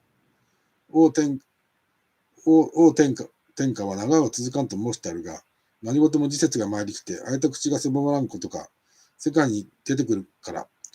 なおの神がかりに至るまでの苦難は、教団では端的に苦労、ご苦労と呼び直されているが、この苦労の中に込められている自己規律の努力こそが、こうした激しく厳しい教団を支えた人間的基礎だと考える。なお自身が必死に守ってきた道徳律を現実社会に適用してみさえすれば、この世が悪の世、獣の世であることは明らかであり、なおの一家の没落がそのことを証明しているのだ。民衆的な通俗道徳の見地からする社会批判は、近代社会の成立過程の社会的激動の中に様々な形態で渦巻いていたのであり、大本教もまた農民一揆、自由民権運動、一時期の天理教やマリアム教も、そうした本質の諸形態に他ならない。民衆的な通俗道徳を高い緊張感を持って実践してきたということが、こうした社会批判の激しさや鋭さを支えていた。こうした過程に媒介されなければ、一気も打ち壊しも押さえつけられた欲求の一時的な爆発に過ぎなくなり、たとえその爆発がどんなに巨大な破壊力を持とうとも後には何も残らない。広範な民衆の強靭な自己鍛錬、主体的な自覚の過程に支えられたときに初めて、社会批判は激しさ、鋭さ、持続性、組織性などを獲得しているのである。